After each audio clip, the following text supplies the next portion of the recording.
సహోదరులారా, ప్రభువు రాకడ వరకు ఓపిక గలిగి ఉండండి.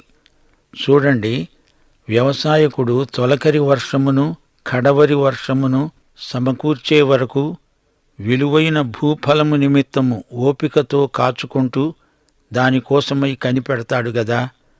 ప్రభువు రాక సమీపిస్తున్నది గనుక మీరును ఓపిక కలిగి ఉండండి. మీ హృదయములను స్థిరపరచుకొనండి.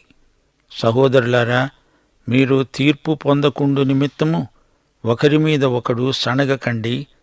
ఇడుగో, న్యాయాధిపతి వాకిట నిలిచి ఉన్నాడు.